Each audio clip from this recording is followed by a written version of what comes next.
Good evening, and welcome to the Muscatine Community School District Board of Education meeting for Monday, October 11th.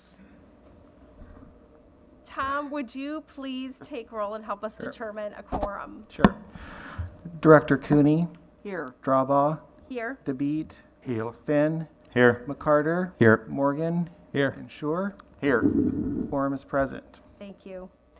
Before we get started tonight, I want just to welcome all of our visitors that we have with us. We have some special visitors and some fun things that have been roaming around council chambers that we're excited to see. The work of the board happens around this table when the board is together.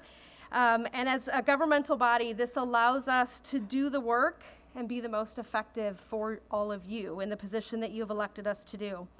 We ask your help tonight in letting us have our discussion on the topics that are on our agenda so that you can hear that discussion and understand how we make our decisions. With that being said, I would ask that you join me in the pledge, and actually we're going to join, we have Miss Tricia Weeks, 5th grade class at Franklin Elementary, will be leading us tonight.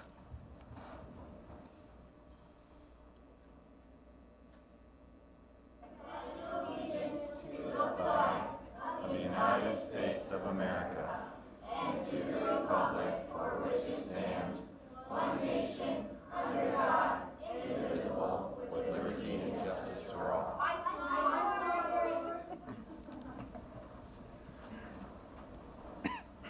We so appreciate each class that has been willing to do that for us and bring students into our meeting that way. So thank you to Ms. Weeks' 5th grade class.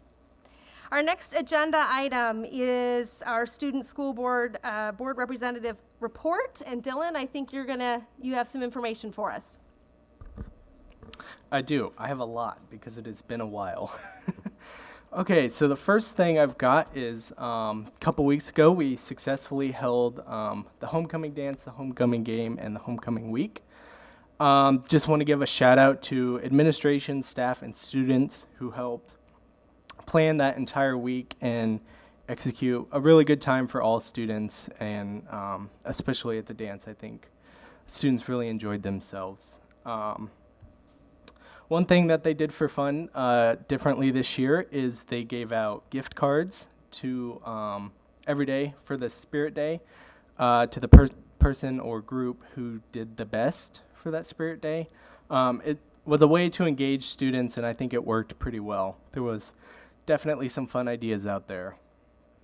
And of course, want to give a shout out to the homecoming king and queen, Paige and Spencer. They're both definitely deserving of that title, and they definitely represent our grade super well. So the second thing I have is I met with Mr. Hoganson last week to kind of get an idea of how the school year has gone so far.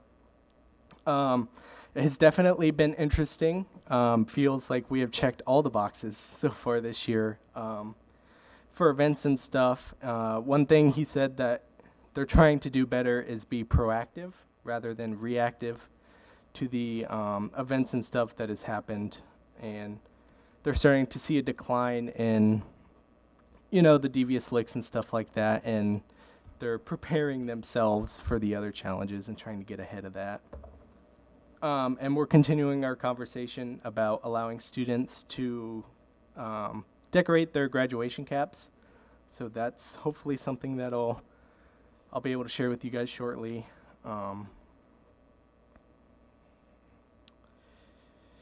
The third thing I have is,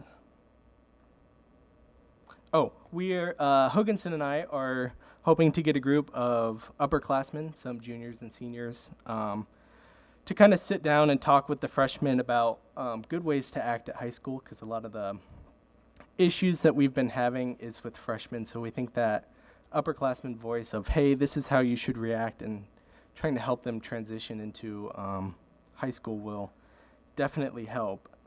Gabe wanted me to share with you guys, since he's not able to make it tonight, that the Fine Arts Department greatly appreciates the renovations that happened over the summer, and they are enjoying their new facilities, which is super nice.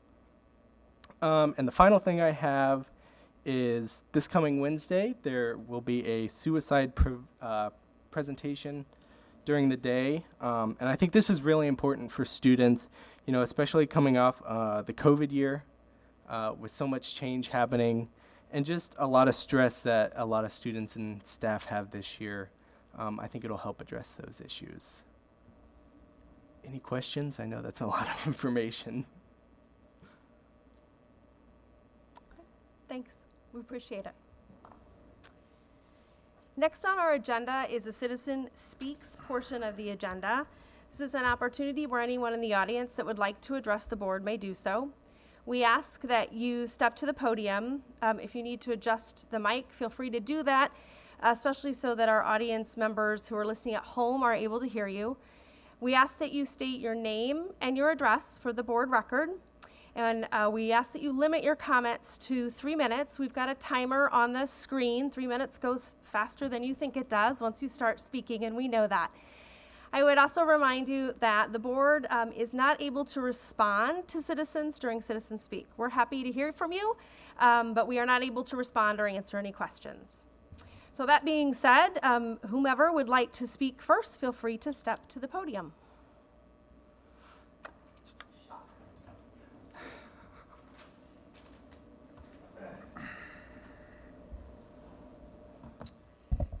Matt Miller, 1778 North Isaac. First off, I do appreciate the time to speak to you. I realize this is not a time for debate. It is more a time to get the community's concerns in front of a school board that many of us feel may have a blind eye to what's going on in the schools or is in fear to address the true matters going on every day. It's a fear of mine and many in this community that we as parents have been silenced and that this should be taken into focus during these meetings and is not part of what's best for our students and rebuilding of our community. My intentions are not to get into a mask mandate discussion, as the board has made their line in the sand and will not budge to their own reasons, which are truly unknown to me and the community without detail and facts. As many in this community are aware, and my understanding is that the board is aware as well, the superintendent, Clint Christopher, and I have been meeting on a regular basis. If not face-to-face, then at least through email and over the phone since the special board meeting almost 1 month ago. I've been very confident in the fact that Clint and I had been very transparent and open about the best way to move this community forward. Unfortunately, I did make a statement that some of the board and some of the community would be sitting down to develop a preventative plan for emergent situations in the upcoming future. This ended up becoming a false statement due to poor communication from the superintendent to the board. Clint and I have discussed this in depth, and he's aware of my feelings towards the lack of consideration or communication given to moving the community forward in that aspect. That said, my biggest concern is not the superintendent at this time, but is the school board and lack of wanting to grow with our community. You are elected officials that should be representing the public, yet when given an opportunity, instead of standing up for what's best for the community and our children, you have turned your shoulder and hidden when you should have led by example as leaders for our school district.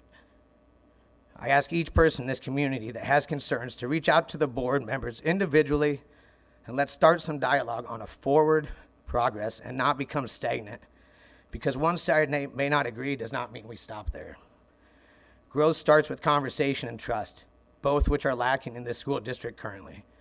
There are a couple items I want to address, and I hope the board can get us some answers sooner than later. One of the main ones is the security in the schools, and what will you do to improve it? Just last Monday, a student from Susan Clark Junior High came into our school, met 2 of his friends in a classroom. At that time, these 3 students beat this other student up, while others videotaped and stood aside. Unfortunately, this is something that can happen at any given time. We need to see actions taken to prevent or deter this type of behavior, but that cannot be done with a school system that keeps parents out of the buildings or doesn't have the proper staff in place to handle these uncontrolled children. I realize these actions don't fall strictly on the school, and parents need to take accountability for how they raise our children. However, if a mask mandate is in place, well, that's sorry. Thank you, Matt. Thank you. However, if a mask mandate is in place to keep our children safe, then there needs to be more focus on how to keep them safe from unproductive members in this community. Maybe it's a badge scan. Maybe only certain doors are open for entrance at all times, and more adult supervision to allow the parents back into the schools. Adult presence can make a great change in an already broken school system that has given the students control and not the administration or the parents. The last thing I want to address is the school board was so quick to place this mandate, yet a dress code mandate that has been in place since I was in school is of no concern or priority for our school district. No matter the public school that our children attend, we see kids in clothing that barely covers their body or draws the opposite sex to not focus on curriculum, but on provocative, slandering, or inappropriate wording on their clothing that a student should not be allowed to wear. And it is stated in the dress code rules. Another example is during a fire alarm the other day, a student came out wearing a Teletubby full outfit and somehow feels this is acceptable in school. If the school board doesn't hold these actions or accountability for lack of following procedures, then how can we expect our children to learn without distraction that should never be allowed? This also includes the children that feel free to have a right walk through our schools on leashes or identify as a cat and dog. Then when addressed or asked to stop barking or meowing, the child that says that is the one that's repercussioned. They get the reprimand out of it. The community asks the school board to put your line in the sand again on this and not continue this debacle that the administration has let get out of control. Our teachers shouldn't feel like they can't redirect a child due to their clothing because of repercussions that could have no ground. Again, once you give the rights of authority to the children, we end up with these situations and cannot continue to this school district any longer. We are the parents, we have rights, and we the people will pursue those rights until change occurs. In closing, I ask the school board and those that get voted in to think about what you went to school and how these issues became so out of control. I don't push full blame on this school board, as I stated already. Parents need to take the responsibility for our children and their actions. That said, if we don't see rules why children are in the presence of our school system, then how can we expect to raise strong, outstanding citizens by just basing choice of equity or equality? Both will fail the school system, and we are seeing that in our schools today. Please stand up for our students, follow the rules that we had set when we attended school, and don't fear faith, but have faith to stand alongside the public and let us be heard. We are the voice of our children. We will continue to be the voice of our community. God bless the schools in this community.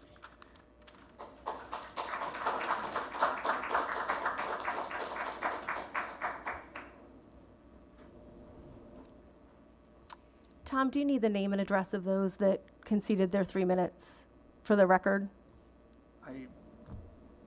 Nope, if you're I not. don't need to. I'm good if you're good. Yep, I'm fine. My name is Dan Clark, 1221 Mulberry Avenue. I'm retired. My wife is retired from teaching in the district. She led the special education department at the high school for a long time. She encouraged me to come out here tonight. Our second grade granddaughter stayed home from school today, not in this district, in another district in Iowa, in what we consider one of the safest, most proactive schools in the state. Her second grade teacher tested positive with COVID. Everybody wearing masks. The teacher had been vaccinated. We're still waiting to hear the test results. We assume it's negative for our second grade granddaughter. This is pretty traumatic at their house. I have not paid as much attention to these issues you confront, these tough issues, these tough decisions you have to make, as carefully as I should have as a member of the community. But I come as a member of the community. I was aware of the anti-mask protest going on. I was dismayed by what the reported lack of civility, it seemed to me, maybe lack of understanding about how the board's process works, maybe just lack of Robert's Rules of Order. I don't know. But I read in Discover Muscatine a headline that said the district was having a dialogue with the community. And that just kind of grabbed me. I'm a member of the community, so were a whole lot of other people. I don't know, 1,000 or however many responded to your request for input from the community on mask policy. And I said to myself, I should have spoken up. It's not too late to speak up now, so I'm going to do that. Then I watched the former President of the United States in Des Moines at the fairgrounds, claiming the largest crowd that had ever been at the fairgrounds.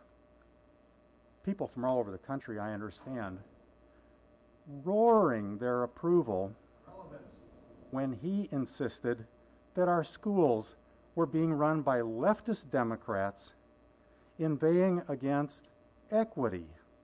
I'm locally involved in diversity, equity, inclusion efforts with folks from the police department, all sorts of agencies, and let me tell you, his definition of equity, they're going to take it from you and give it to somebody else. The crowd roared its approval.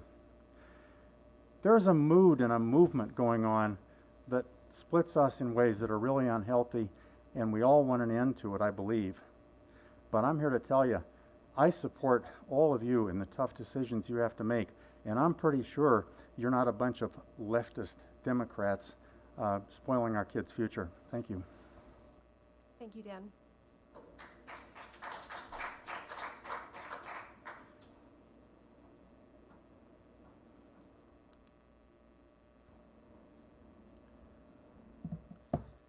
Ricky Teed, 516 Sunrise Circle.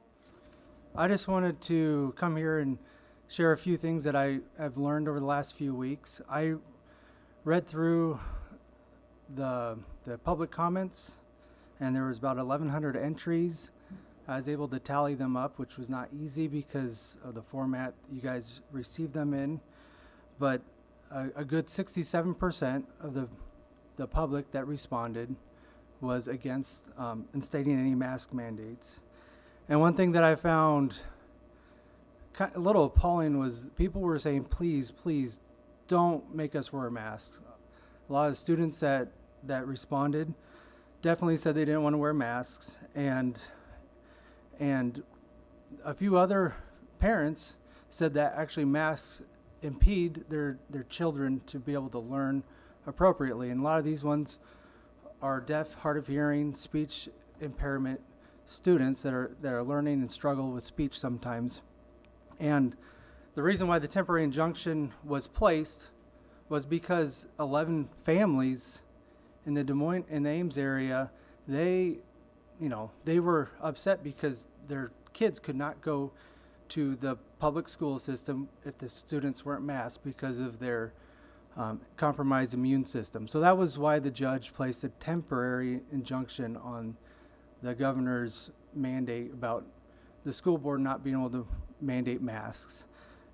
And I don't know if you guys were aware, if you read through those comments, you should have seen it, but by placing a mandate on pre-K through 6, you did actually do the exact same thing that the temporary mandate was placed. Students in our school system then would not be able to receive that free and appropriate and least restrictive education because everyone was wearing masks, their teachers were wearing masks, and it does impede the younger generation, the younger students' ability to learn. And then one other thing that I found interesting was Clint's statistics that supported your decision had percentages in there. And when I went back and reviewed or listened to those again, 10 years and younger, they went up significantly from 6% last year to I don't remember what I wrote down, 18%. But then 15 to 18-year-olds stayed about the same. It actually went down from 6% to 5% this year. What I found interesting was the 11 through 14-year-olds numbers were omitted. And so I was just curious if those could be provided and what would happen if those were lumped in with the overall older students' numbers. And so those were basically the comments that I wanted to share with you today. And thank you for your service. Thank you, Ricky.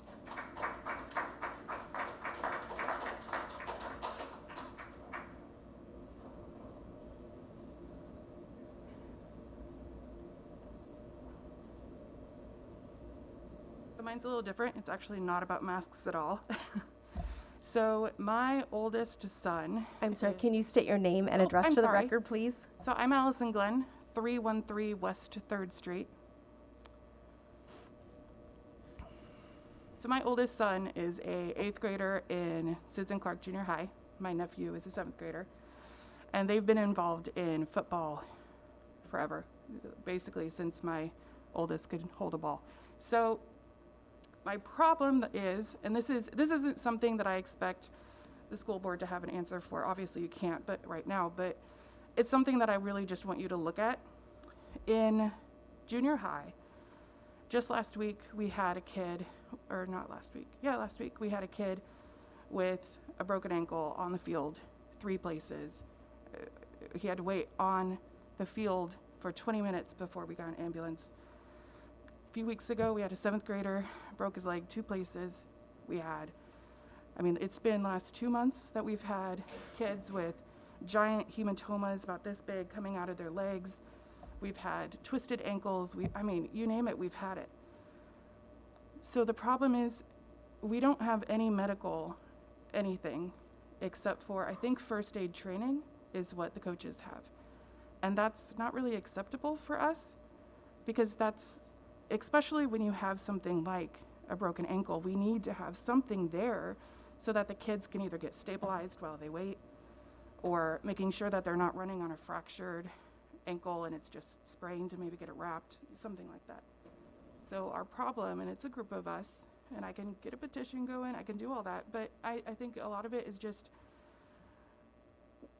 we would like to see something kind of, not necessarily like the high school has. I know they have I think it's a, physical therapist, sports therapist, that is actually at all of their games. We would like to see somebody that is kind of responsible for checking on these things, whether that's a paid position, whether it's more extensive training for the coaches. Unfortunately, the extent, and the coaches are doing great, I understand that they're trying, but the extent of their concern is usually, can you walk it off? They don't even check on the kid. They don't even walk over and look. And I can quote this, can you walk it off? And that's the extent of it. And I'm sorry, my kid, he had the privilege of being able to do the Youth Sports Foundation, but a lot of kids don't. So when they finally get into middle school, they don't often have the experience, so we're making more mistakes. It's not a rigorous training program like they have in the high school, so there's more mistakes, and so we need something to help them, keep them safe, or as safe as they can be in football. So I just want you to address it. Just look at it and see if we can have something provided. Thank you, Allison.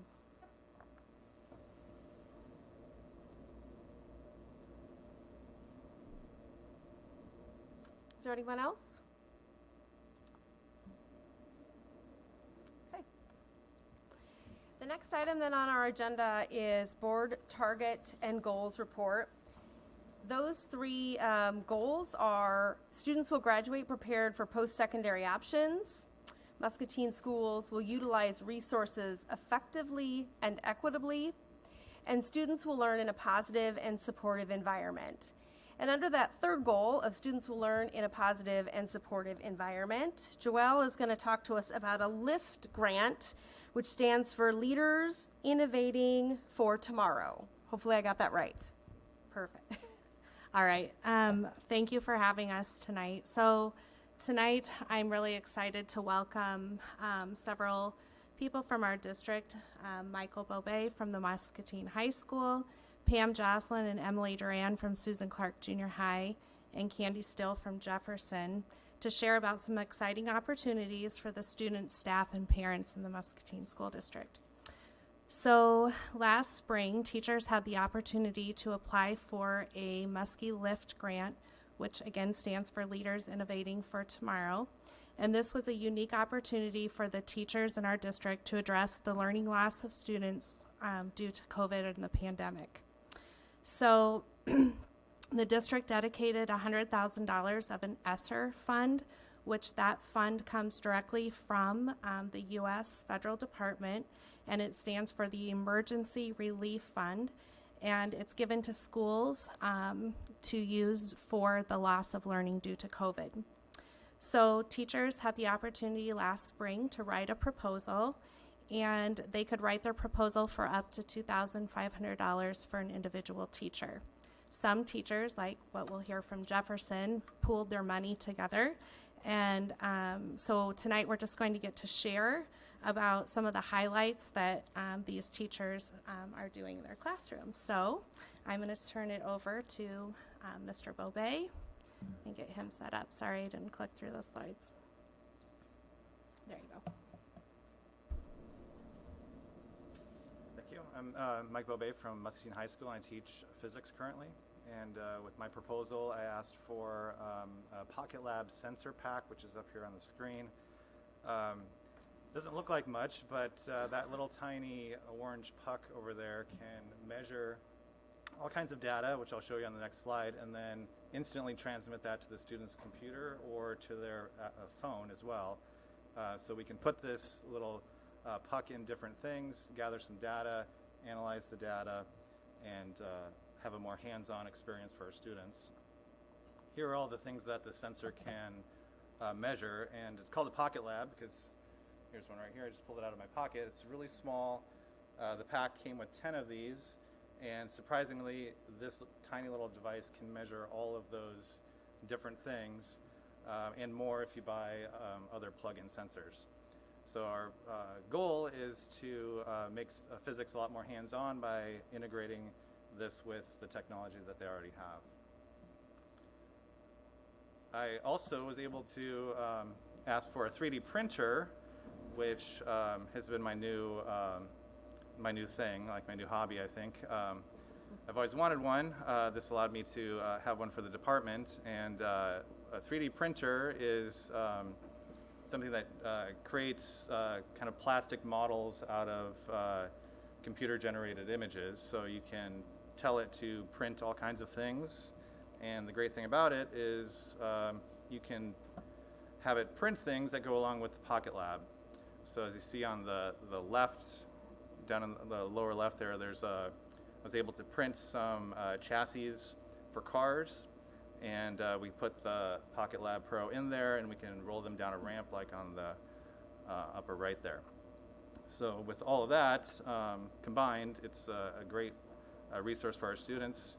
They're able to get data like this that normally students wouldn't be able to get in the blink of an eye. Here they just set it up to their computer, run the experiment, and they instantly have all of their data that they can further analyze and get a little bit deeper into the science rather than spending all of their time measuring with meter sticks and whatnot like we used to. So it's been a great experience. I look forward to implementing this throughout the year. And if you have any questions, let me know.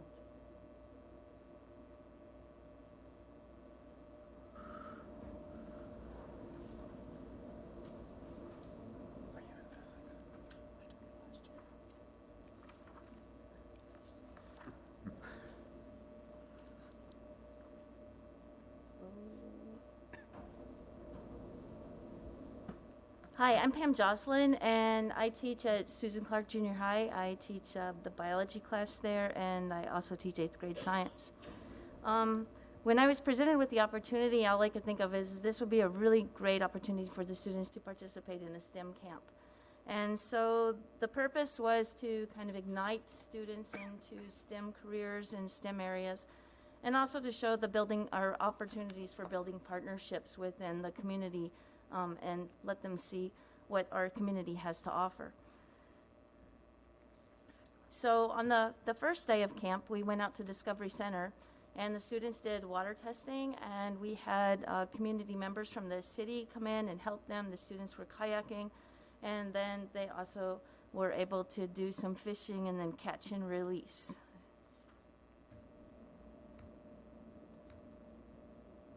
On the next day, we were at the school or at Susan Clark for the next 2 days, and I wanted the students to focus on some math relationships, so I gave them each a bag of M&Ms, and I asked them to say, is every M&M bag the same?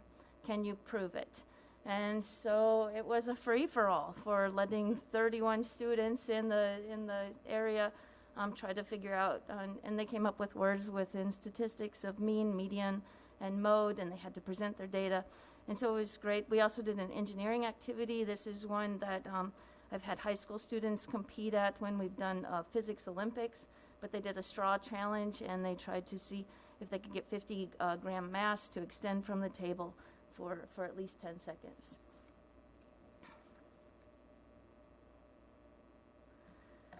We also took advantage of the art center, and this exhibit is still going on, and if you haven't seen it, I highly recommend that anyone within the community please go see it.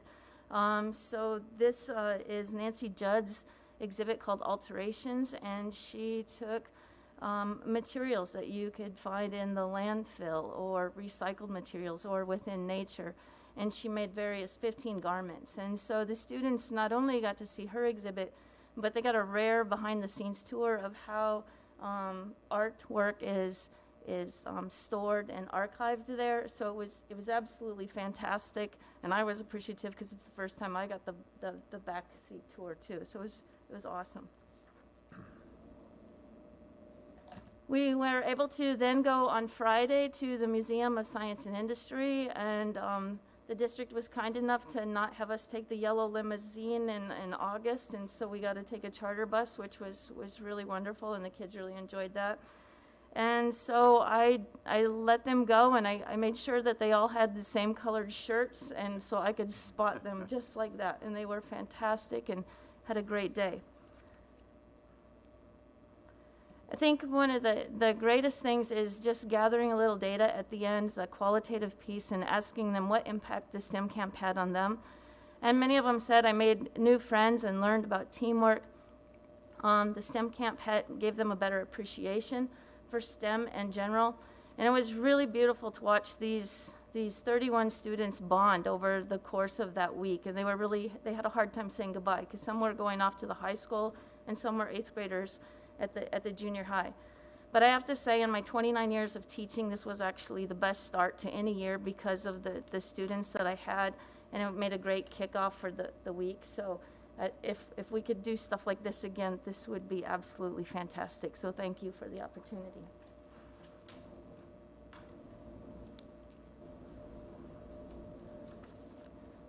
Hi, I'm Emily Duran. I'm an instructional coach at Susan Clark Junior High, and teachers at Susan Clark identified a need to improve student and family engagement. It started as a small group of teachers discussing ways to improve how we work with families. It turned into this proposal with the support and input from over 35 teachers. This grant helped fund our family engagement nights at Susan Clark, which included food and meals for families, free muskie gear, and other supplies. It has allowed us to be flexible as a staff and be creative in providing fun and meaningful opportunities for students and their families. So we decided why family engagement nights. Based on our MRA survey, the survey data is a Leader in Me tool used to gain feedback from students, teachers, and parents. Based on this survey, students reported having low sense of school belonging, and families reported a low school-family partnership and social-emotional learning. Our Conditions for Learning survey, which is a yearly statewide survey attached to the ISAST, also reported that students had a low adult connection and low emotional safety at school. Finally, there was low attendance at our parent-teacher conferences. In the fall of 2020 conferences, only 35% of our families attended at the junior high level. And in the spring of 2021, conferences it was 29% of families in the spring. And these numbers were actually higher because our conferences were virtual and scheduled last year. So also the conditions of the pandemic created greater disconnect between families, and the attendance was lower and student achievement was lower. And also we're a new school.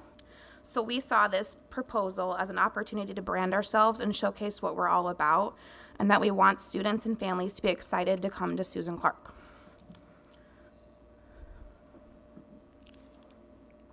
So how we did this is we had 6 events throughout this school year. Our first one was our back to school kickoff on August 19th. In the past, at back to school night, teachers would be in their classrooms and students would go to individual classrooms to meet them.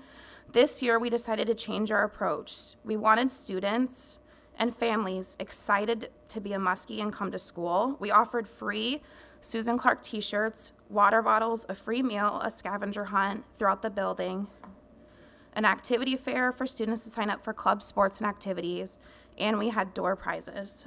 72% of our families attended, 81% of the 7th grade attended, and 62% of 8th graders attended. Our next event was Parent Connect Night on September 7th, and the focus was how to be successful in junior high. Students and their families can meet with teachers and enjoy a free meal. There were stations throughout the building that addressed Power School questions, grading, homework, special education, technology, and student services supports.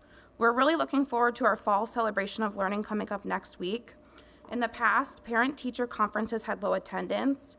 Families would go to teachers they wanted to see, and the focus would generally be on grades, and conversations were teacher-driven using Power School reports. This year, we're trying to change that, and we're excited for this new format because it's going to focus on celebrating student growth and learning. Students and families can attend the open house and go to their classrooms to show parents what they're currently learning and use student work to drive the conversation. All students attending next Monday and Tuesday night will receive a free Susan Clark string backpack, and there'll be free sweet treats for everyone. And then we'll have 3 additional events in the spring. So additional initiatives outside of our 6 nights, we have our action team structured around different engagement initiatives, and then we have alternative engagement strategies such as a parent committee, which right now consists of 40 different parents, and they'll work as their own action team to support the needs in our school. We're also trying to be creative and think outside the box in how we engage our families other than specific events, like partnering with our social media and utilizing Facebook as a tool for families to witness and interact with all the amazing things our students and families do daily. Overall, this grant allowed us to try new ideas, and we hope to continue this work in years to come.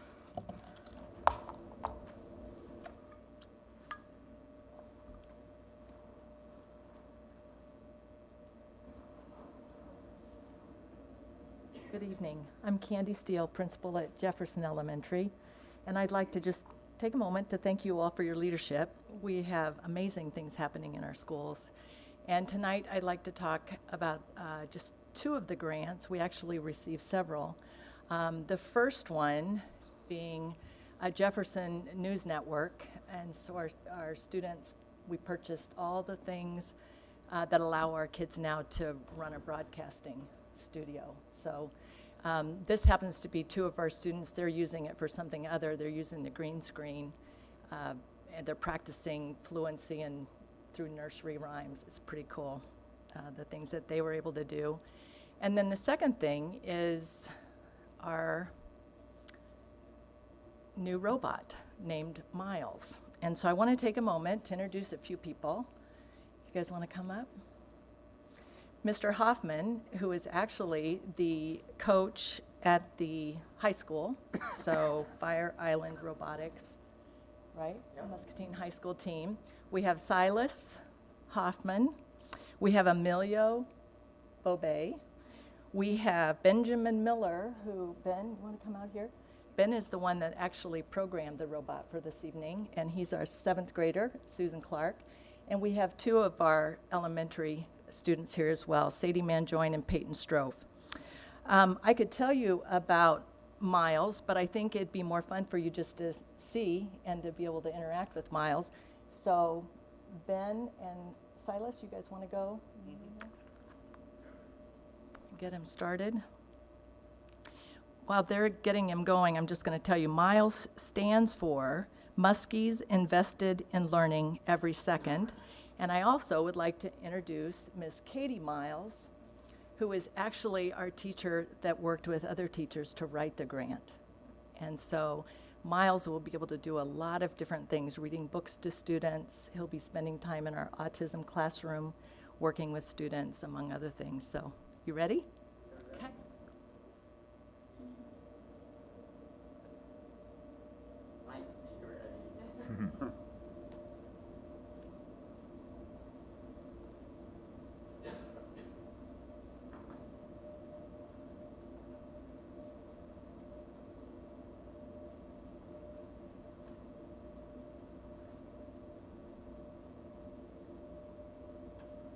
to introduce Miles.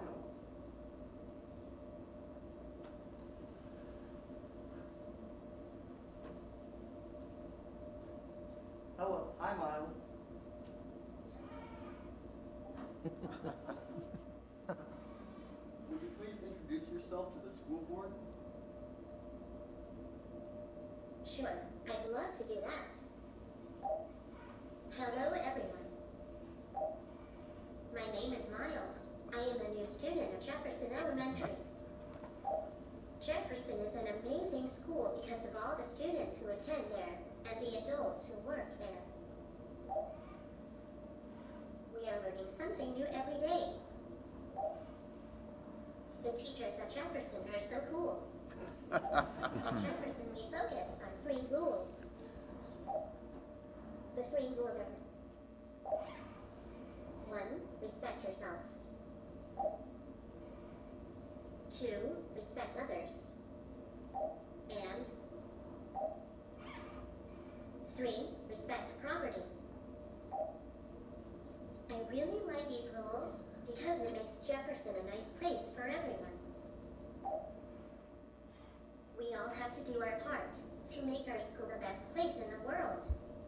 It's been nice to meet you. I hope we see you at Jefferson School real soon. Thank you for inviting me to your meeting tonight, and thank you for your service to our community. As I always say, make today a great day. Is there anything else you'd like to share with us? Yes, there are 2 things I'd like to share. First of all, I've had a great time getting to know the MHS robotics team, Fire Island Robotics. I spent most of my time with Silas and Emilio, and a couple other students interested in programming. But of course, the team's lead coach, Mr. Hoffman, has been around too. These robotics team students are my friends, and they've helped me get ready for meeting all my new friends at Jefferson.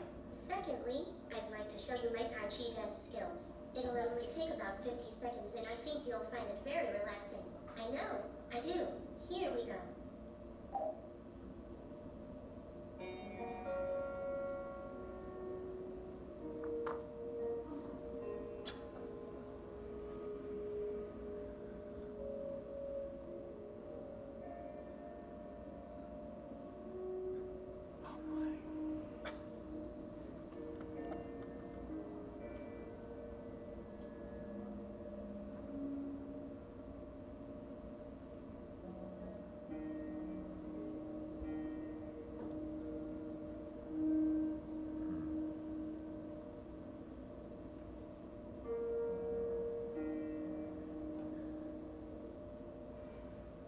You like that?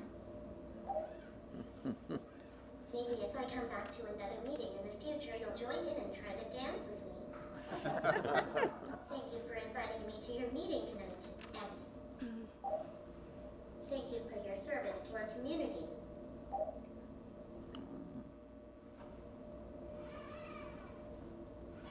This meeting has kind of worn me out. Is it okay if I sit down and rest? That's okay.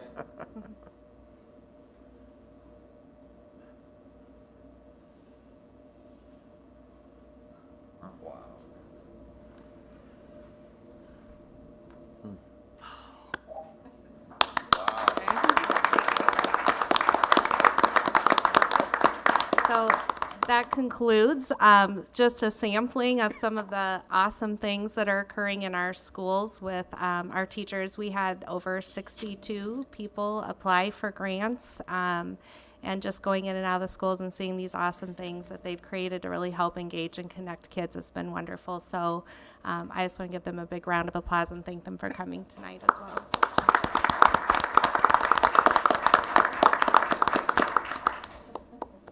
Mike, Pam, and Candy, thank you for the amazing creativity that you shared with us tonight. I am certain that I didn't have the chance to do any of that fun science-related stuff, so I'm glad you're not. I'm glad you're teaching new things and not necessarily what I would have learned. And Emily, who tackled some really tough numbers. Kudos to that team as well, because it's hard to look at your data and see data that might not be what you want it to be, and yet create an amazing plan of how you're going to turn that around. And I think I can say for all of us that is the important work that's where we like to spend our time. So we appreciate that very important work as well. So Joelle, thank you to all and all of our students who presented as well. Miles can come back anytime. He stole the show. Does anybody have any questions before we let everybody escape? I'll just say that, the things that the district is offering students now that, of course, when I'm leaving, but I think it's great for students. And, if I had that when I was their age, it would definitely push me to go to school more and, engage in those things. So that's really cool. I actually said something earlier when I first saw Miles, that it reminded me of the many, many times that my daughter had me watching all of those robot shows as a kid. And now, oh my gosh, coming to fruition, so to see what we are able to take and do for our kids at this level, so by the time they get even up and away from us, they'll be ready. They'll be ready. Thank you. Yeah, thank you. And Emily, I'm sorry, I was looking all over as I was talking, and I was like, I couldn't find you. I'm sorry. So we appreciate the work you're doing as well. I'm kind of wondering if any of the board were to show up at Susan Clark Junior High, if we'd have a backpack or anything available, if we would find our way there, maybe? Okay, no promises. All right, that takes us to our action or possible action items for this evening. So this takes us to our consent agenda. The following items are considered to be routine by the Board of Education and will be enacted by one motion. There will be no separate discussion of these items unless the director so requests, in which event the item will be removed from the consent agenda and considered in its normal sequence from the agenda. Those items are minutes, bills and claims, employment recommendations, student teaching agreement, and special education contracts. What are the wishes of the board? I make a motion to approve the consent agenda. Second. It's been moved and seconded to approve the consent agenda as presented. Is there any discussion? Hearing none, all those in favor, please signify by saying aye. Aye. And opposed? And the motion carries. That takes us to letter G, which is to approve Tom Anderson as the interim board secretary. So as part of the consent agenda, we also just accepted the resignation of our past board secretary, Lisa Bunn, who has been 33 years with the district and is on to new endeavors and adventures, and we certainly wish her well. And Tom, we are so grateful that you are willing to step in as interim. I'd like to move to approve Tom Anderson as interim board secretary. Second. It's been moved and seconded to approve Tom Anderson as interim board secretary. Is there any discussion? Do we have a timeline of how the interim or how things are moving forward? Yeah, so first we'll have to finish the process of hiring for that position. So we have applications closing now. We'll start that. That's going to take a few weeks to work through. Then also that person, obviously won't have experience as board secretary. So we'll want to work through that a little bit, but we'll transition that as quickly as we can. And Tom will be here to support even moving forward. So at that point, when we're ready, you would be approving that person as the new board secretary as well. Thank you. Tom has served a dual role in a previous life, and so we are incredibly lucky to have his knowledge, because it's a lot more than just capture minutes of what needs to be done. So we're lucky to have Tom. Is there any other discussion? Hearing none, all those in favor, please signify by saying aye. Aye. Aye. And opposed? And the motion carries.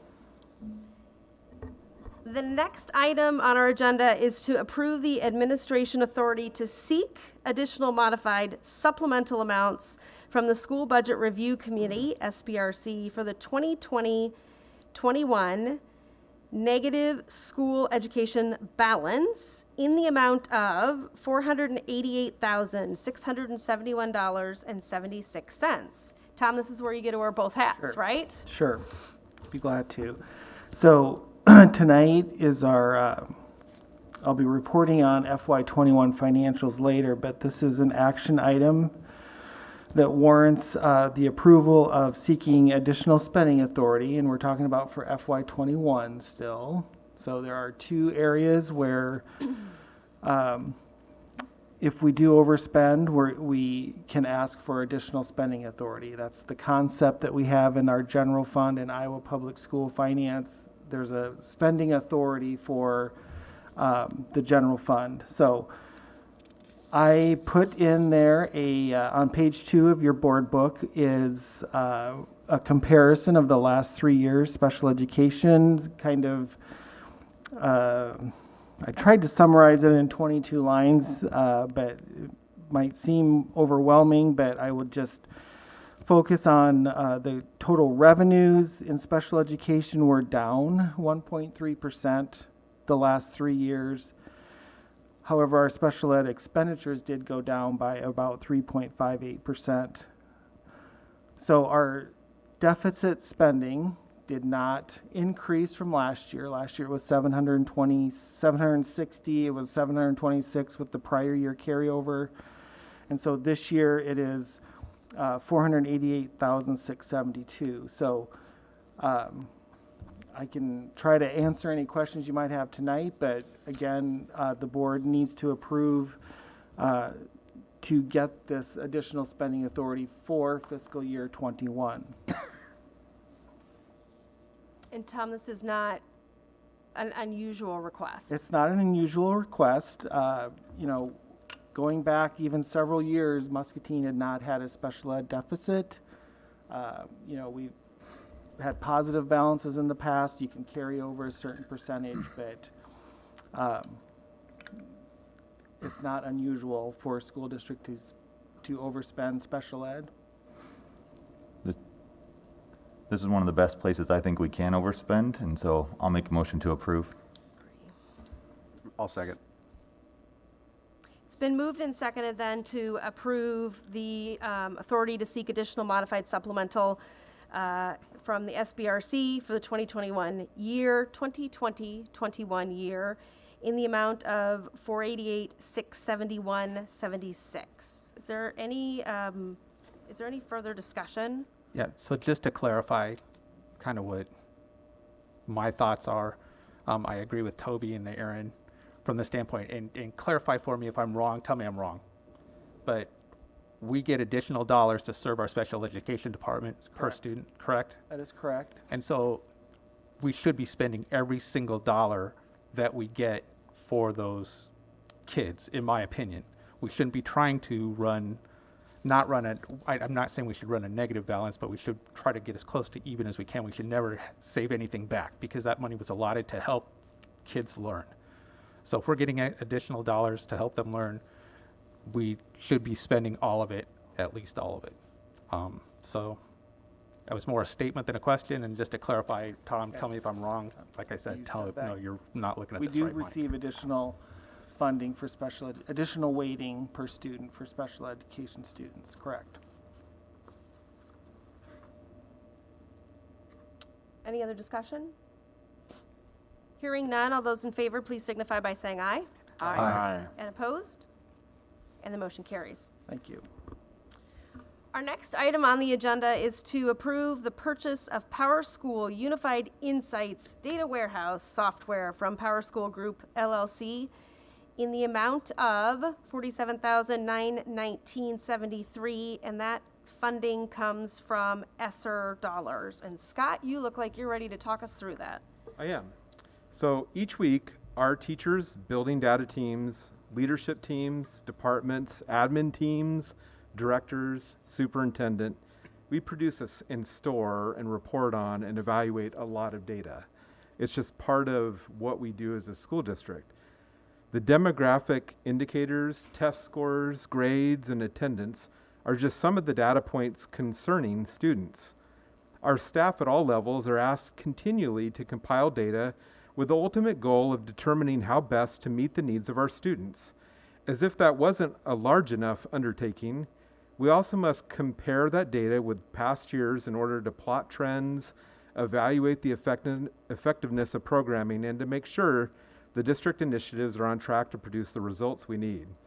When we have staff turnover and changes, means that new staff each year must relearn where and how their predecessors stored the data or how they came to the conclusions that previous year or in past years.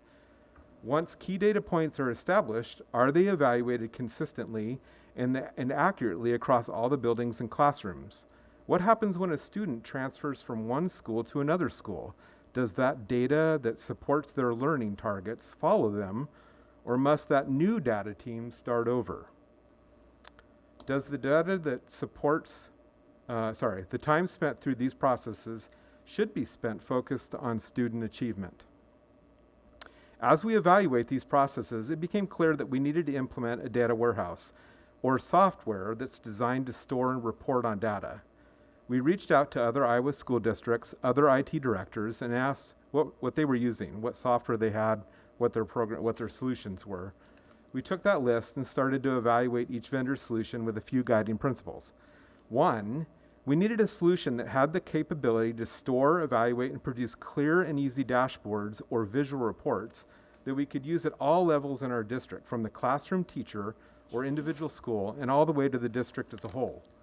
We needed a solution that could be managed by a small team of staff, which meant that the vendor would need to offer robust training and support options.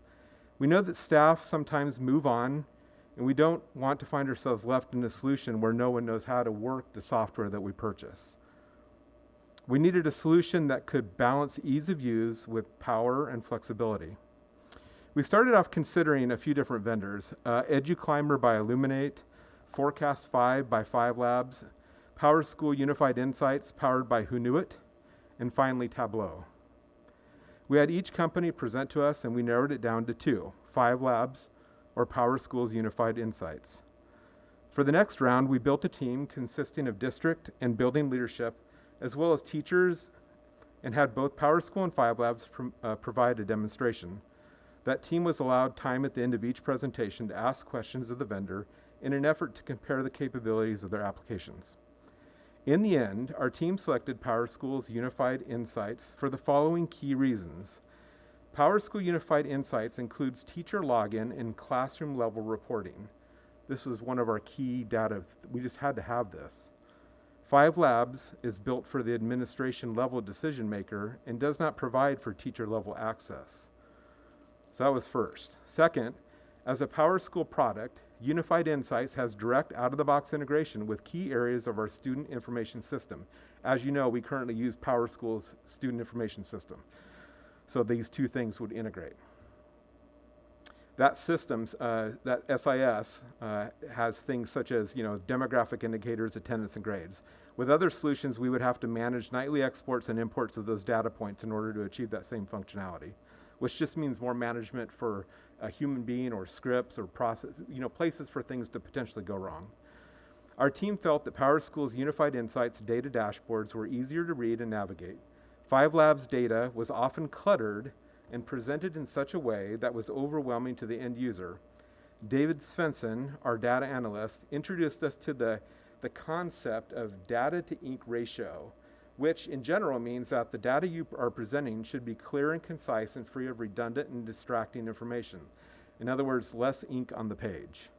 So when we were looking at that, it became really clear to all of us in the room, regardless of how much exposure to data packages we've had, that it was much easier to appreciate the data that was being presented through the PowerSchool product.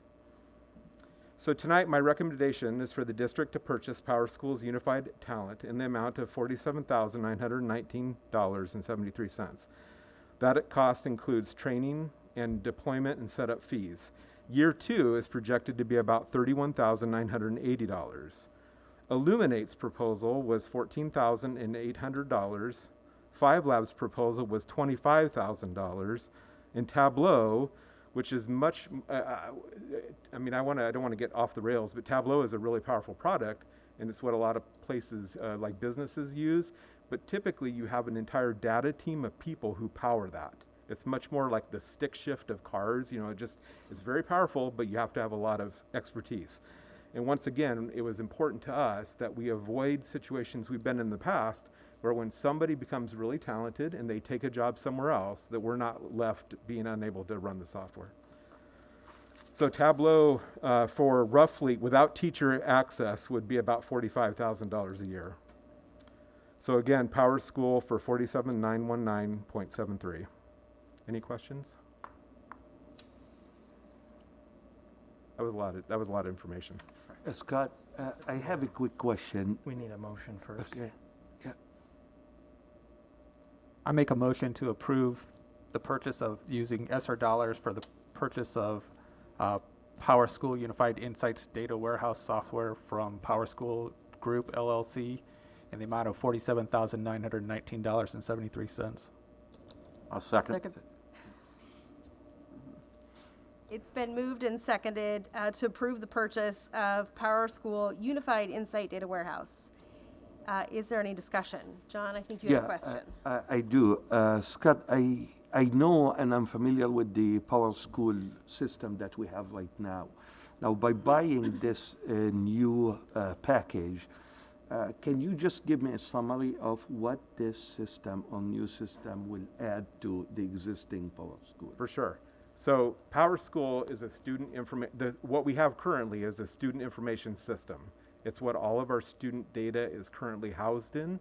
Mm-hmm. But it has reporting, but what it doesn't have is good, like, cumulative reporting, or being able to take in all of our test scores, our testing data, all the other data points that we as an education institution have to work with. And so it doesn't have all that built into it. So currently, as a district, our teachers and our admins and our educators everywhere, they work in a lot of spreadsheets. They'll export data out of Power School that they need, and then they'll manipulate it in spreadsheets to produce the reports that they need to drive their building data team decisions that they use every week. So it requires people to, number one, like, they have to know how to use spreadsheets, right? And as we all know, if you're not somebody who does a lot of spreadsheet work, it's pretty easy to put the wrong formula in. And so when you have, 12 buildings or whatever all making decisions like that, you want to make sure that they're all making consistent data. So, like, for example, chronic absenteeism, that's something that's really important, but it's also a pretty complex thing. So you just want to make sure, what I guess our goal is by the end of this, that our data teams in our district are able to sit down at their meetings every week, get right into the discussion at working at making student lives better without having to spend time doing their homework and having to build, like, all those complex spreadsheets that may or may not be consistent. Thank you. I had a quick question. You mentioned 47,000 for the first year, 31, I think, for year 2. Correct. Is that the ongoing cost as well for year 3, 4, 5, or? Correct. Although I would assume that there's probably an annual uplift cost that's built into that. Yeah. Okay. Thank you. Scott, you said you talked to a lot of schools in the state. How many are using this?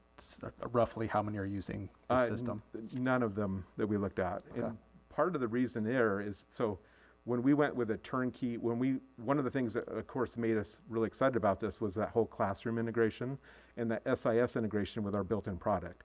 So a lot of the other districts are using Infinite Campus, and they're using things like, and some of them, like Iowa City, they've got a big data team, and Davenport, they have a big data team. So Davenport's using Tableau, for example. So it's not completely the same in terms of what the other ones are doing. It just turned out that worked out well for us. So if we have students come from outside the district, what's the compatibility of their data and those others? Is just somebody still going to have to manually input that stuff, or is there? Yeah, so their data is going to come right into our SIS, into our student information system, and then that would flow right into the data warehouse, regardless of the vendor. Okay.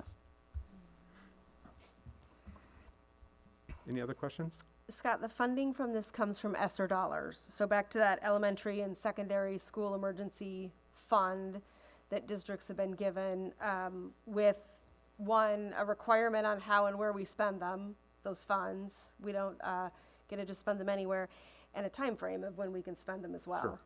Right? So good use of those dollars. Yeah, especially for year one. So as we move forward and that ESSER funds dissipates or goes away, then this would fall under like non-instructional software dollars.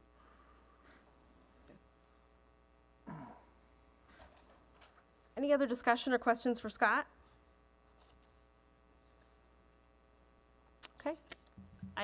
All those in favor of the motion on the floor, please signify by saying aye. Aye. And opposed? And the motion carries. Thank you. Thanks, Scott.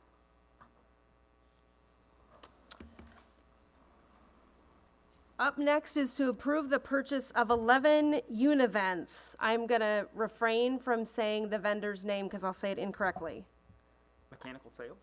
Oh, no, then there's a descriptor before you. Daikin? Oh, Daikin, just like it looks. All right. So 11 Daikin Univents from Mechanical Sales. These are for Susan Clark Yes.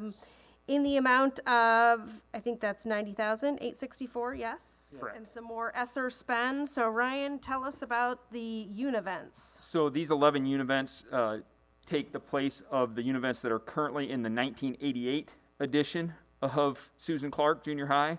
So those units have well exceeded their life expectancy. This is also coming out of that money that you guys have already approved for our HVAC projects. So this is just the first of many projects that are going to come out of this money, but I need your approval to go ahead and place that order. What are the wishes of the board? I'll make a motion to approve. And is there a second? Second. And is there any discussion? So Ryan, these Univents, obviously they're going to be an upgrade from what we have now with, I guess when I was there, sometimes in the middle of winter you would get cold air coming out, in the middle of summer you would get hot air coming out. So obviously this is going to be quite an upgrade for our staff and our students, correct? I certainly hope so, yes. No, this will take care of all of those issues that we've been having. The one of the advantages to this particular project is it is an exact same footprint that we currently have in those rooms. So we have no additional venting requirements. We have no additional flooring requirements. So it's a direct replacement with much more efficiency and the ability to filter air much more effectively than we're doing right now. Do we know the life expectancy of these units? Generally, life expectancy of these units are about 20 to 25 years. That means we'll get 40 out of them. Thanks. Once you order, what's the lead time for these and then the time to replace? So that's really difficult to say right now with our shipping backlogs. These right now they are in stock in their warehouse. When they get here, I don't really know how long it's actually going to take to ship. And then install multiple classrooms at once over that 2-week time period. Do they do the install or do our maintenance people do the install? We'll have a contractor do the install. Would you, if you had a crystal ball, would you anticipate being able to install them this summer? Or do you think it'll take longer than that to Tammy, receive I them? hope to have it done well before summer. Oh, okay. I thought maybe with supply chain issues you were thinking No, it was going to take longer than that to get. I'm confident that it will be done before the start of next school year for sure, but I'm holding out hope that it'll be done before the end of the school year. Okay, but not next week. Not next week, sorry. All right. No more miracles. All right. So the motion on the floor is to approve the purchase of the 11 Univents from Mechanical Sales. Is there any other discussion? Hearing none, all those in favor, please signify by saying aye. Aye. And opposed? And the motion carries. And Ryan, I think you're going to stay asking for the approval of the purchase of fine arts supplies I from am. Wenger to complete the new orchestra room, and that is in the amount of $162,725. Correct. So this will basically finish off this renovation. It's a large number of storage cabinets, multiple soundproofing options for us. If you guys have been in there, it's a great space, but we need some things done as far as sound, and then their storage is lacking as well. This is just a nice continuation and finalization of this project. What are the wishes of the board on this item? So moved. Is there a second? A second. It's been moved and seconded to approve the purchase of the fine arts supplies for the new orchestra room in the amount of $162,725. So Ryan, when you say that it's storage, it's instrument storage? I have it here. So it's sheet music storage, it's instrument storage, it's media storage, it's conductor storage, so cello storage, like things that, and we're looking at things that are humidity, temperature controlled, because of the sensitivity of those instruments. That's why I was asking with the instruments. That's why it's expensive. Correct. And probably some odd sizes, I would guess as well. Not, Basses and cellos. Yeah, and this also includes some technology for that for that space as well. Different sound system, different screens, so that they can conduct their class appropriately. Was this part of the original budget, or is this above and beyond? No, I would say that the $600,000 that we originally is well within that scope. Thank you. any other questions for Ryan? Hearing none, all those in favor of the purchase of supplies for the fine arts in the orchestra room in the amount of $162,725, please signify by saying aye. Aye. And opposed? And the motion carries. Thank you, Ryan.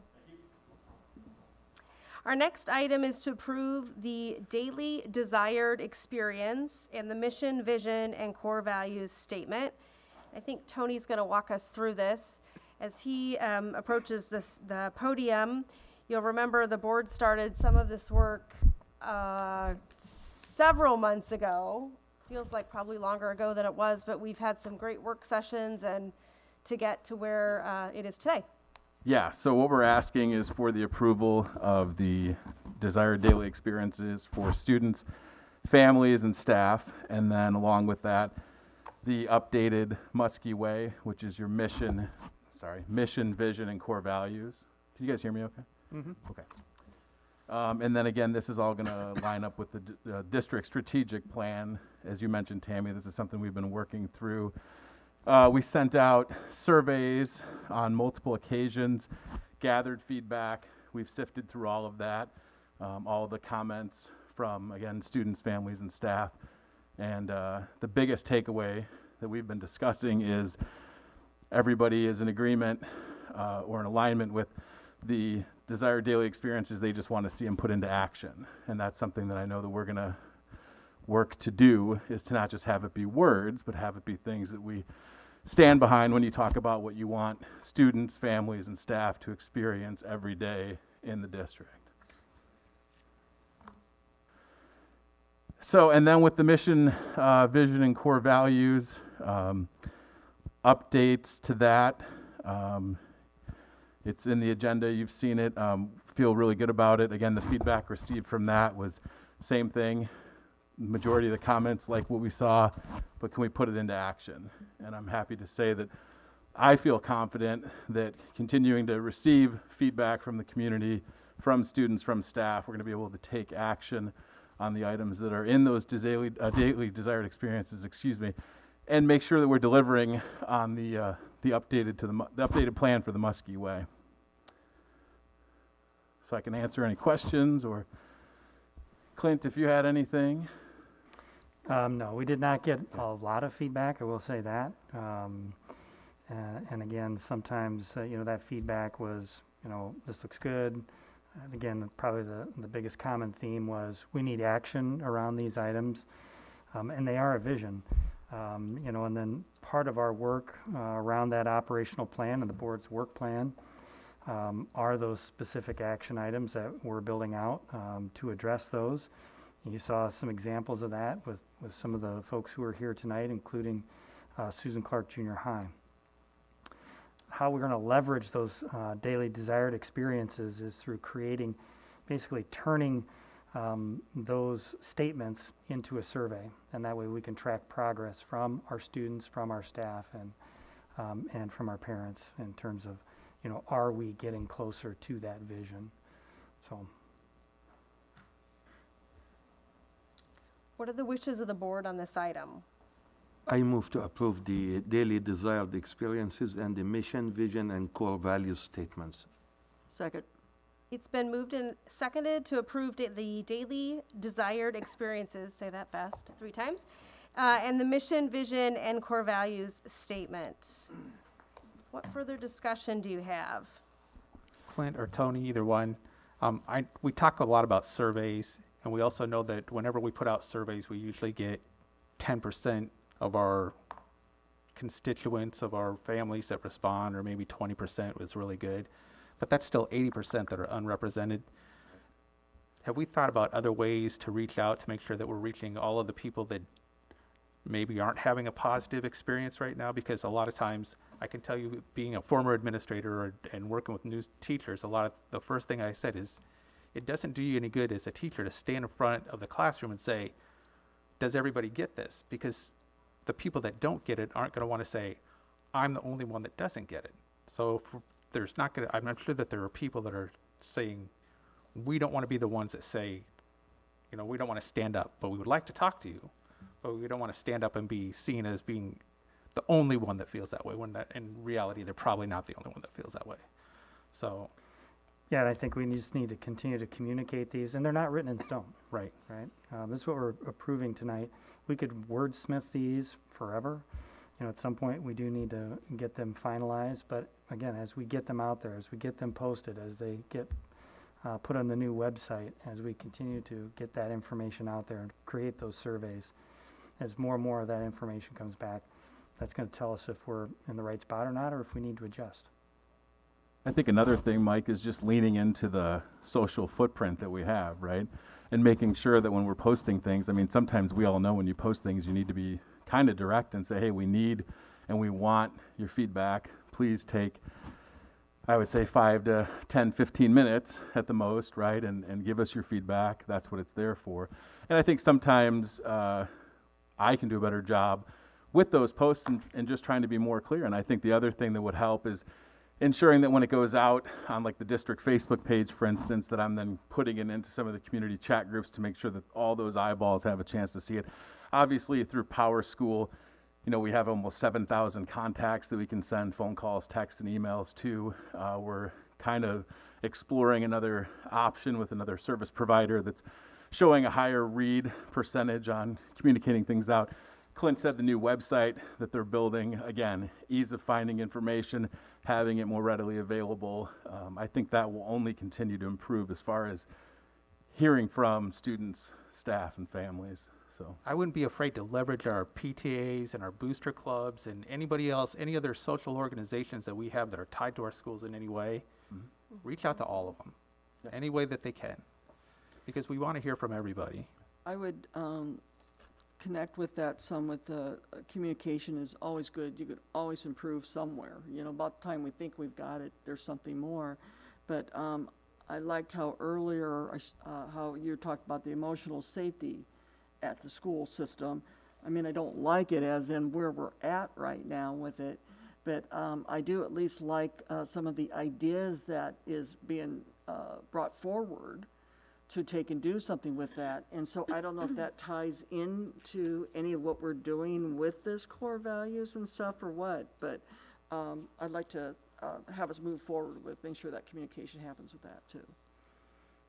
I would just add to Mike's that even our business community partners might be willing to send out things to their employees as well, volunteer organizations, those types. Yeah, and I'm certainly not afraid to ask, right? I'm happy to see if H&I would give us access to their email list. I don't know if they would, but it doesn't hurt to ask, right? I don't know if they'll give you Y, maybe. I don't know if they'll give you access, but well, they not access. I should rephrase. Let me rephrase that. Maybe they could forward something for us, or retweet or share a link. I think they also might like the information just to share with prospective employees as well, and get that done. I think one thing that we could work on would be just engaging students. I know students don't like taking surveys, so you're probably not going to get a lot of responses that way if you want their voice, but I think there's definitely other ways that we could come up with to push that out. Yeah, and Dylan, you and I would love to chat with you about that.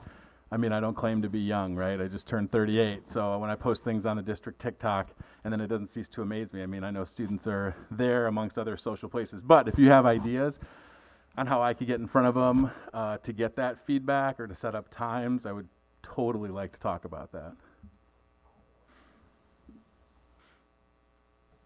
I see we have it in Spanish as well. Thank you for that. Yes. And Clint, Translation's important. I would be remiss if I didn't say thank you for doing this and getting it out in front, because I do think that a lot of times we try to wordsmith stuff to death and we could go another 3 months before the only way to get this into action is to take the first step. Let's get going. I mean, if we want this to drive our educational system, we need to get going. Any other discussion? If not, all those in favor, please signify by saying aye. Aye. And opposed?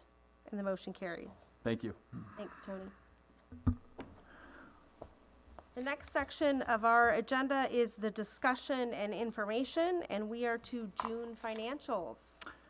Okay, so tonight in your board book are the June financials. So on September 15th, we submitted our certified annual report to the Department of Ed. And so I'm going to be presenting those numbers here tonight. Now, today, we did do looking at your agenda for financial related board items. We did do the special education, well, actually, I did not do the annual transportation report. We did the special education supplement.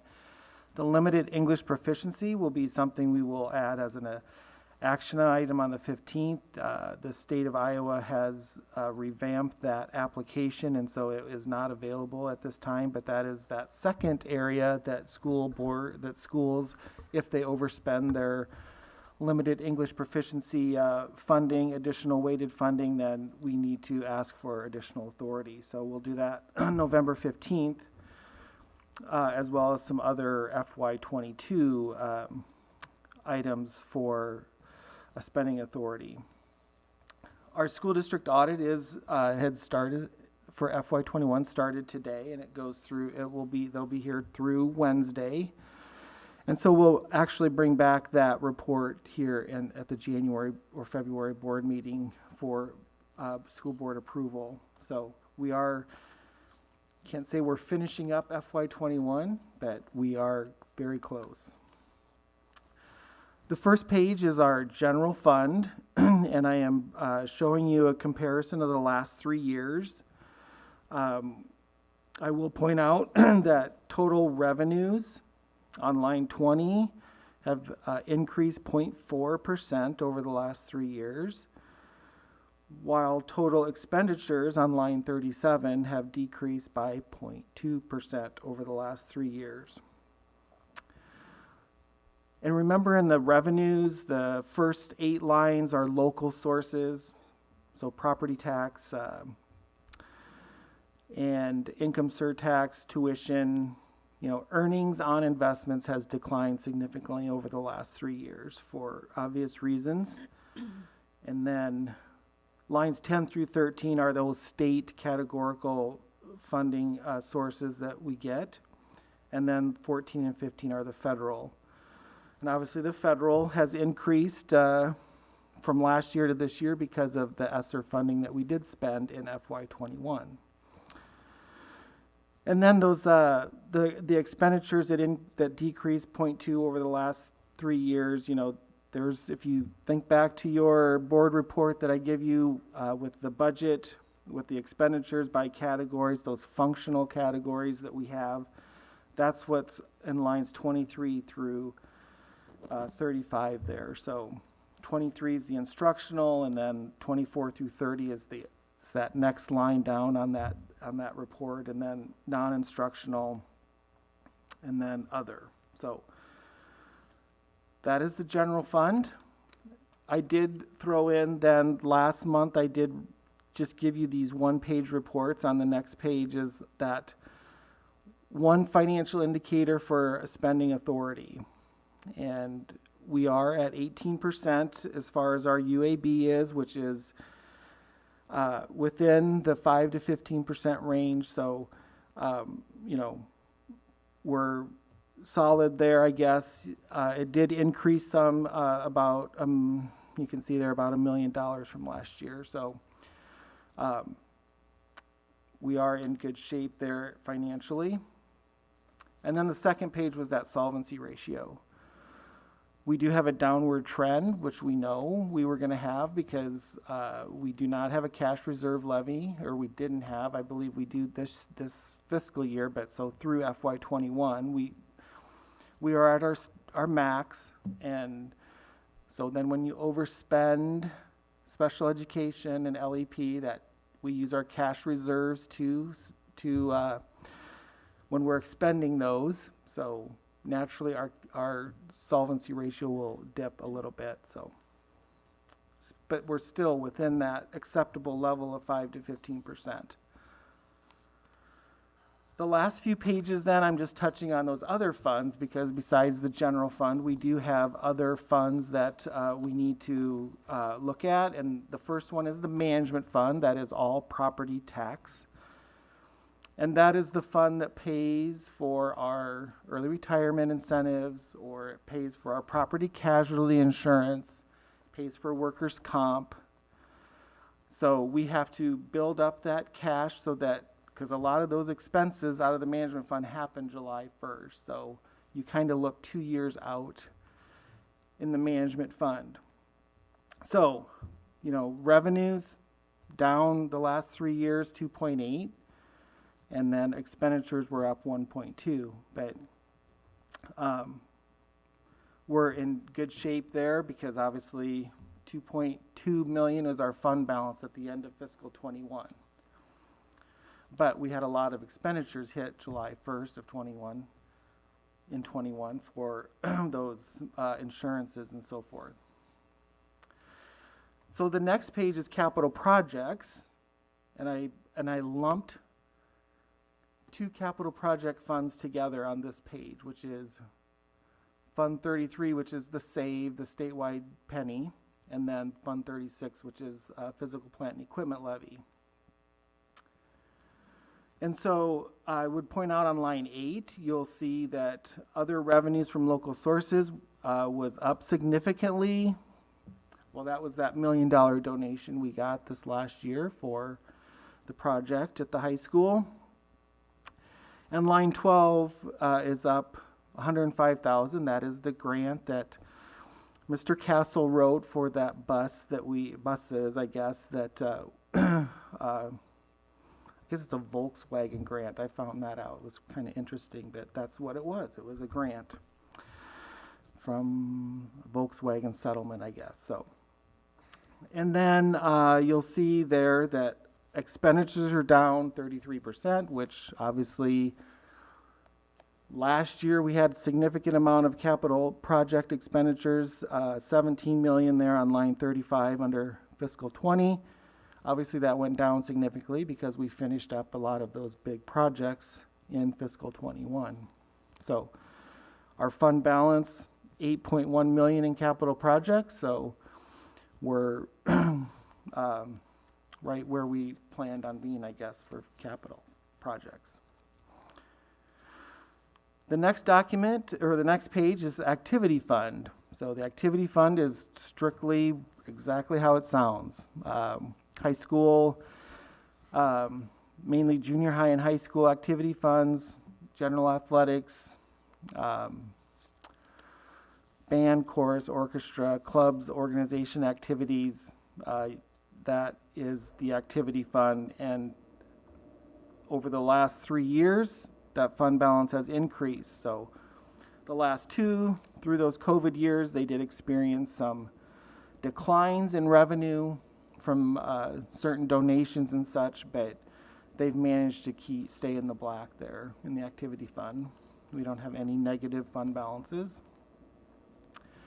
The last page then is the school nutrition fund. So if you look on line 16, revenues up 13%. Obviously, federal revenue increased significantly, and we know why that is because now all students eat free breakfast and lunch. They're eligible. So we get, and then we had the Alicia ran the summer program this last year. Meals for the students that, last year, meals for students that were remote learning. So federal revenue increased significantly, whereas obviously local revenue, nutrition program sales went down significantly.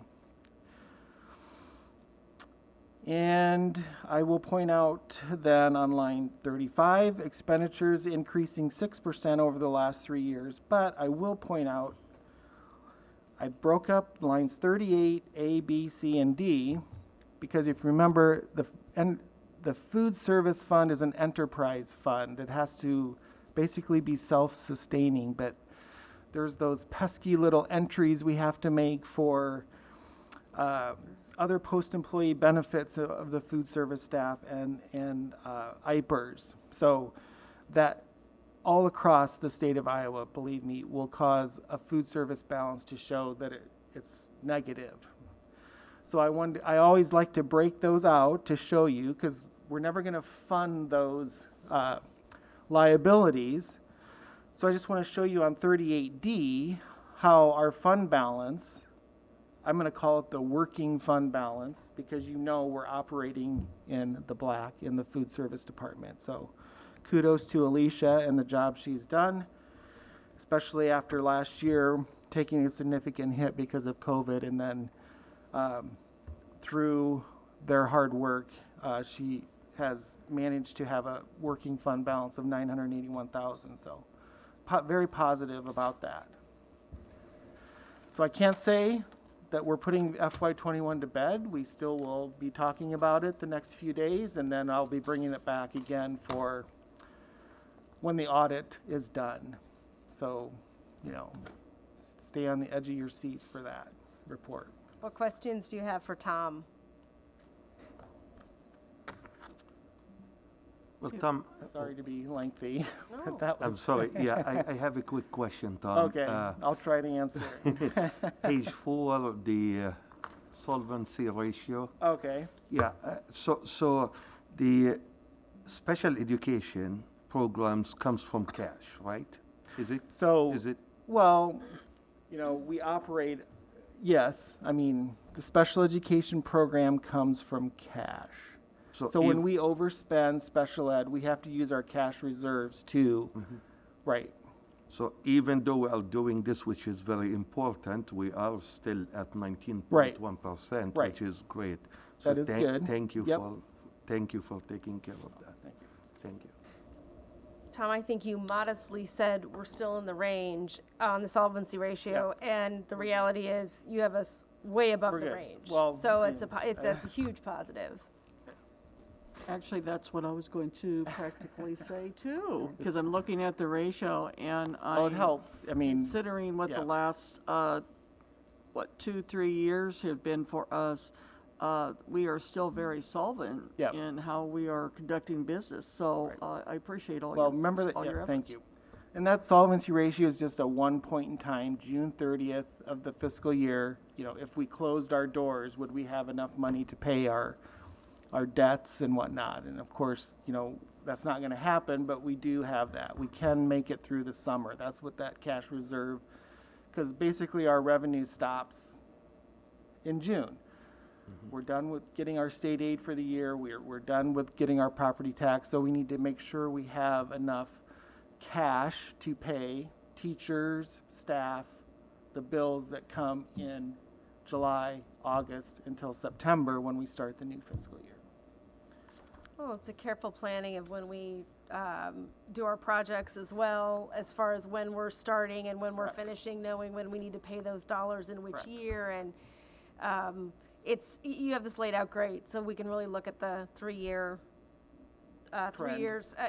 together, and I'm sure this does not just magically happen. Right. So thank you for that. You're welcome. Thank you. All right.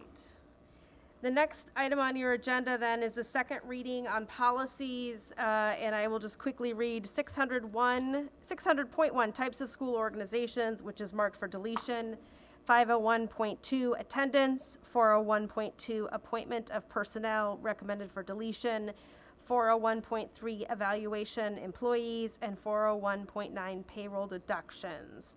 So that's the second time those are on our agenda. The next regular meeting, those will be on for approval. If you have any questions or concerns, I'm going to ask you send those to Tom, who hopefully knows he will collect those on behalf of the board as well. So you'll see those one more time before approving. And then the last thing I would add is just some announcements that we have of what's coming up. October 12th, so that's tomorrow, Tuesday, October 12th, will be Riverbend's mobile food pantry.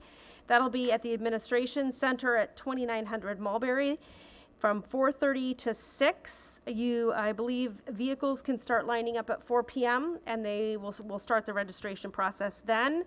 And we will go until we're out of food or 6 p.m. So then October 13th, that's Wednesday, there's a 2-hour early dismissal for both for staff professional development. October 18th to the 21st is parent-teacher conference. And then on October 21st, there will be a 2-hour early dismissal for parent-teacher conference. On October 22nd, there is no school. That's a conference comp day. October 25th, there's no school. That's a teacher in service day.